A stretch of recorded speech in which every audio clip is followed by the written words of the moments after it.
देखिए 20 जून तक दोस्तों बिहार डीएलएड का काउंसलिंग प्रोसेस स्टार्ट हो जाएगा और लगभग 8 से 10 दिन बाद आपका जो है कॉलेज अलॉटमेंट लिस्ट जारी होगा, जिससे मेरिट लिस्ट भी कहते हैं, कट ऑफ लिस्ट भी कहते हैं। ओके गैस, और उसमें वही उसी स्टूडेंट का नाम आएगा जिन्होंने काउंसलिंग में पार्टिसिपेट किया है। आपके नंबर, आपके रैंक और आपकी कैटेगरी के अकॉर्डिंग जो है आपको कॉलेज मिलेगा। अब गैस आपका कौन सा कॉलेज आपको मिला है वो सभी उसमें लिखा होगा, ठीक है ना। मेरिट लिस्ट आ जाएगा, लिस्ट में आप चेक कर सकते हो और आप एप्लीकेशन नंबर से आईडी लॉगिन करके चेक कर सकते हो। ओके गैस, अब जिस कॉलेज में आपका नाम आएगा ना, उस कॉलेज में लगभग आपको 5 दिन का टाइम दिया जाता है डॉक्यूमेंट्स वेरिफिकेशन के लिए जाना होगा।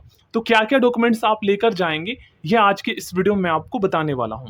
देखिए पहला डॉक्यूमेंट्स है एप्लीकेशन फॉर्म का प्रिंट आउट आपको लेकर जाना है। उसके बाद दोस्तों चॉइस पेमेंट रिसिप्ट, ये काउंसलिंग में जब आप पार्टिसिपेट करते हो तो आपको पता है ईडब्ल्यूएस, ओबीसी, ईबीसी या जनरल, इन सभी कैटेगरी से हो आप तो आपको 500 रुपये लगेंगे। तो उसका आपका फीस रिसिप्ट निकाल लेना है, वो लगेगा। अगर आप एससी एसटी पीएच से हो किसी भी कैटेगरी से तो 350 रुपये लगेगा। ओके गाइस, उसके बाद देखिए काउंसलिंग हो जाएगा, उसके बाद आपका नाम आएगा। तो जिस कॉलेज में नाम आएगा ना उसको एप्लीकेशन आईडी लॉगिन करके आपको कॉलेज अलॉटमेंट लेटर डाउनलोड करना होगा, ठीक ना। उसका प्रिंट आउट आपको निकलवा लेना है। उसके बाद दोस्तों मैट्रिक का जो है मार्कशीट और मैट्रिक का जो है आपका सर्टिफिकेट, ये दोनों ओरिजिनल डॉक्यूमेंट्स वेरिफिकेशन के लिए लेकर जाना होगा। बाकी सबका एक एक फोटोकॉपी तो लेकर जाना ही है। उसके बाद दोस्तों आपका इंटर क्लास 12 का जो है वही मार्कशीट और सर्टिफिकेट चाहिए होगा। नेक्स्ट जो डॉक्यूमेंट्स है ना, इसमें मोस्टली स्टूडेंट को प्रॉब्लम आता है।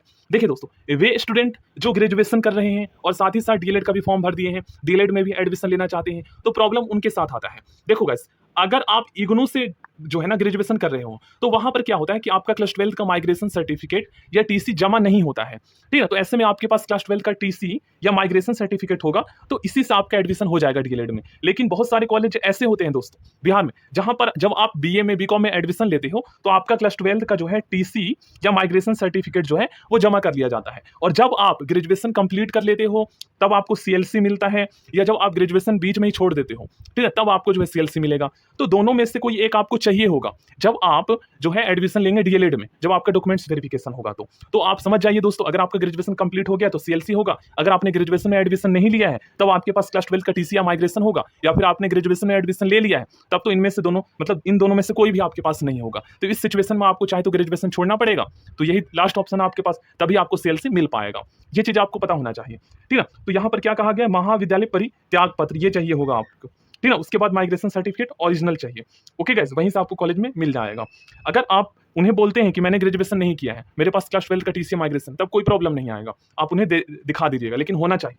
ओके गाइस, उसके बाद आपके पास करेक्टर सर्टिफिकेट होना चाहिए क्लास 12 वाला, ठीक है। स्नातक का अंक, क्या कहा गया है, अंक पत्र, अगर आपने ग्रेजुएशन किया तब ये चाहिए होगा, ठीक है। बाकी अगर आप बीच में छोड़ देते हो फर्स्ट ईयर ही करके तो फिर ऐसे में नहीं होगा आपके पास, तो वही आपको सीएलसी मिल जाएगा या फिर आपको क्लास 12 का ये टीसी रहेगा, ठीक है। स्नातक का यहाँ पर आपका ओरिजिनल सर्टिफिकेट। उसके बाद अगर आप किसी कास्ट से फॉर्म भरे हो, ईबीसी, एससी, एसटी, तो वो होना चाहिए। और ओबीसी का जो सर्टिफिकेट है ये 1 साल से ज्यादा पुराना नहीं होना चाहिए। मतलब आप ये लगा लीजिए, आप अगर अप्रैल मई, मतलब मैं से आप देख लीजिए, 1 साल से ज्यादा नहीं होना चाहिए, ठीक है। ओबीसी एनसी सर्टिफिकेट या रिन्यू करवा लीजिएगा। आवासीय प्रमाण पत्र, डोमिसाइल चाहिए होगा। चिकित्सा, ये देखिए मेडिकल फिटनेस सर्टिफिकेट आपको बनवाना होगा एमबीबीएस डॉक्टर से।